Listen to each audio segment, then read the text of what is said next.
This is the Palin Update on Mama Grizzly Radio. I'm Kevin Scholla in the 3D Security and Training Academy studios. This race is one of the five that the eyes of America are on, watching what is going to happen here. Will it be kind of a benchmark? Throughout the year, you've heard Colonel Rob Maness on our show, weighing in on his run for U.S. Senate in Louisiana. Now, with Election Day almost here, Colonel Maness joins us one more time for a special extended edition of Strap In with the Colonel. Stay tuned for the latest from this great Palin-powered candidate. Governor Palin reiterates her support for Dan Bongino in Maryland, and a big Palin endorsement in Alaska. A brand new Commonwealth Common Sense with Susan Stimson is coming up from Virginia, and just ahead our latest edition of Steel Resolve with Sarah Steelman in Missouri. Welcome to the Palin Update on Mama Grizzly Radio. The Palin Update is sponsored by 3D Security and Training Academy. Learn more at 3dsta.com. Now it's time to strap in with the Colonel. Here's our friend Colonel Rob Maness. Welcome back to the show, Colonel. Well, thanks for having me on. I appreciate it. First of all, thank you for all your commentary this year on the Palin Update. Your segments have informed the masses about your campaign and have really demonstrated the difference between yourself and the career politicians you're looking to replace. And we've also really enjoyed seeing your relationship between Governor Palin and your campaign unfold. So, again, thanks so much for being our special contributor. It's added a lot to the show. Well, thank you very much for the opportunity. We're excited about the impact Governor Palin's had on the race and about the people that support her that also support us. It really is humbling to get the opportunity to speak with them and meet them personally and face-to-face. Now, I got to say, I remember when we first had you on the show, and then a couple of months later when we talked at CPAC, and I looked up when your vote would be and saw November. That seemed to be so far away. We had so many other races before that, and yet here we are almost to Election Day. Can you believe it's almost time for the big decision to be made? It's hard to believe that, but time really goes fast when you're having fun. We put 85,000 miles on the pickup truck now. You've been everywhere. I mean, you've been doing it the way you should be doing it, right? Actually, face-to-face and, being able to address the concerns of those in your state. That's right, as much as we possibly could. I got in front of the voters and personally asked for their vote and told them what I believed and what I stood for, and contrasted myself and my ideas with the two politicians that are running. Sarah Palin backed your campaign. She has stumped for you. Gators were involved. What has she meant to the campaign overall? And what about her appearance in Louisiana specifically to back you? What do you take from that as we barrel toward Election Day? Overall, she has meant one thing to our campaign, and that is a recognition by a national conservative individual that's a leader amongst conservatives in the United States of America that doesn't care about party but cares about her country and our Constitution, and being recognized at that level really gave us a new platform and stepped up our game to the point where we became better known, and we were just thrilled to get her support, and also the times that she's been able to come back and meet the Gator, for instance. It was just very exciting. Let's map out for people why this race is so important and what it is that separates you from the pack. I mean, other than the obvious, you have candidates against you, one that doesn't even show up for debates, a so-called Republican who supported liberals for years, even opposed Ronald Reagan. When Sarah Palin says the choice is clear, vote Rob Maness, that's really an understatement. So let's tell the listeners what separates you from the pack and why this U.S. Senate race is so huge. Well, it separates me as Governor Palin and others like Mr. Mark Levin said when he endorsed me last week, I am the conservative in this race. And that's the bottom line and fundamental reason why the voters want to vote for Rob Maness, because I'm running against two politicians, one a Democrat, Senator Landrieu, and one a Republican now, Congressman Cassidy, who used to be a Democrat. And the real interesting facts are that last week in the one debate that the congressman has decided to show up to so far, we were asked a couple of simple yes or no questions. One of those was, is health care a fundamental right? And I was in the middle, we were sitting at a table, and the congressman said yes, Congressman Cassidy. I said no because I'm a conservative, and I know the Constitution doesn't talk about health care being a fundamental right, and I know where my rights come from. They come from God. And then the liberal Democrat to my left, literally and figuratively, also said yes. So the two politicians, the Republican and the Democrat that I'm running against, that are Washington insiders, both agree with Barack Obama and Hillary Clinton that health care is a fundamental right. Not like a conservative like me who believes that health care should be affordable, people should have access to the best health care system in the world, and that we should take care of the poor when we need to through good government and market principles. And that is the primary contrast between the three of us, is two of them against one of us.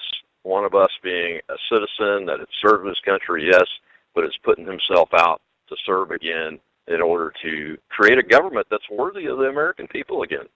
Well, that really does sum things up as far as that contrast. I mean, an item, a product, right, is a right to them, but life and the right to bear arms, well, that's up for debate, right? That's exactly right. A fundamental right is one given to us by God that doesn't have to be taken from another human being to be given to you. And what happens with healthcare is it's a product and a service that has to be taken from one person or group of people and given to somebody to make that a fundamental right to them. And that's not the American way. That's the way of totalitarianism and authoritarianism and socialism. That's not the American way of prosperity and liberty and rights. Our success is built on people and individuals being responsible, building strong communities, and exercising their rights in free enterprise systems. You've soared in the polls of late, and with that, you've been attacked from all sides. Typical political antics, especially when a candidate becomes a real threat and it's known on a national level or more so on a local level. How do you keep your composure and continue to be so positive? Because, I mean, your campaign has been great. We talked about the Gators and, things like that. It's been a lot of fun, but it's also been very serious with the issues you're talking about. But what I've noticed is you've been just so positive. Is that just that your message and your ideas are the best and the ones that, are from, like you said, the rights that we've been given by our Creator and looking at our Constitution, and it's all right there? Is that how you're able to do this? Because they've been coming at you from every angle now. That's correct. Kevin, it's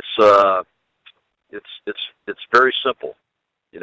Our founders gave us this country that God's work was in and was revealed to them, and they were able to document it and design it with the help of the Lord and with the help of all of the most intelligent and hardest working people in the United States at the time, plus the hardest working people that helped win the war originally.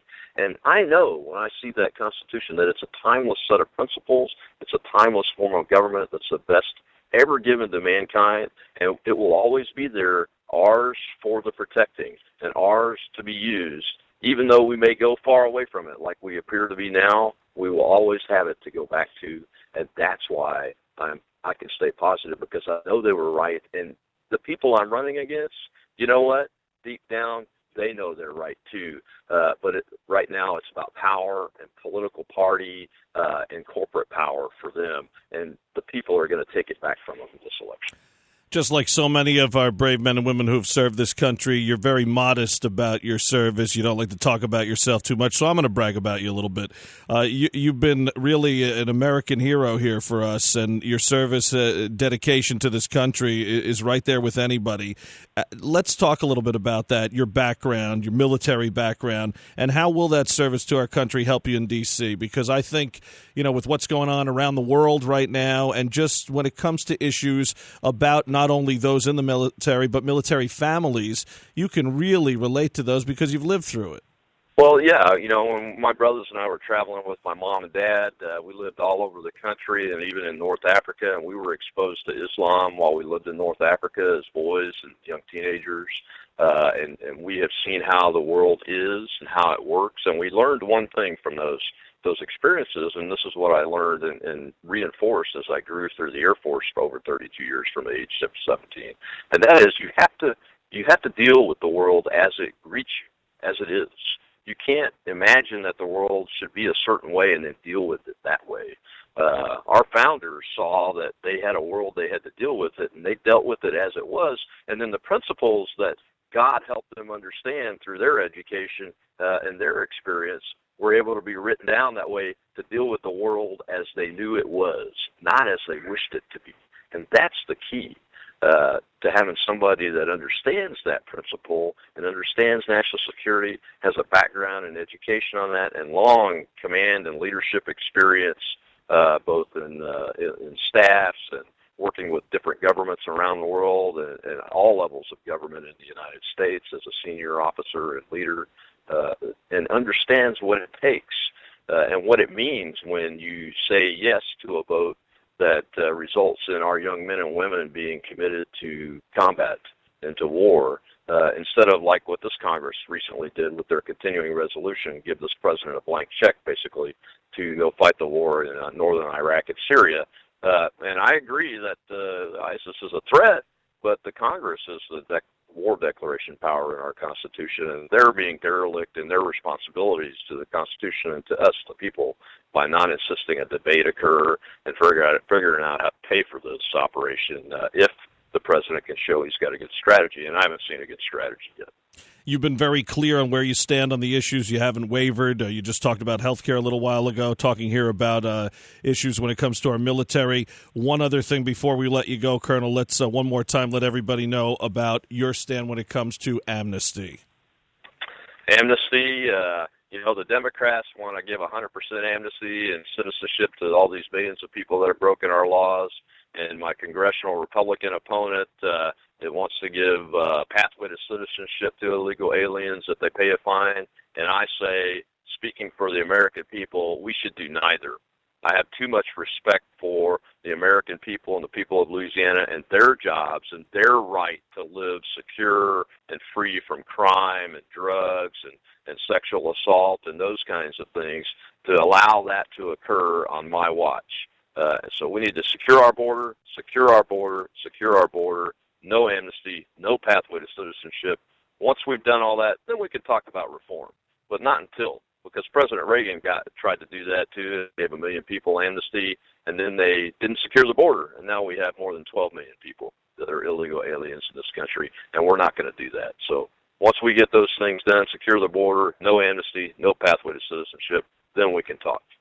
He is Colonel Rob Maness, endorsed by Governor Sarah Palin. Huge election coming up for the entire country soon, but especially in Louisiana when you talk about this race for U.S. Senate. Again, Colonel, thank you for all your commentary on this program throughout the year, and thank you for stepping up here and running in this race. We wish you the best and are hoping for a great outcome come Election Day.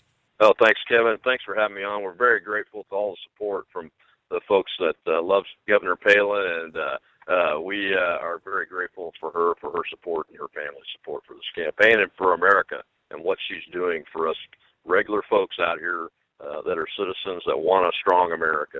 We're very grateful for that. He's an American hero. He knows how to tame gators, and he has the backing of the Mama Grizzly. It doesn't get any better than that. Colonel Rob Maness, thank you, sir.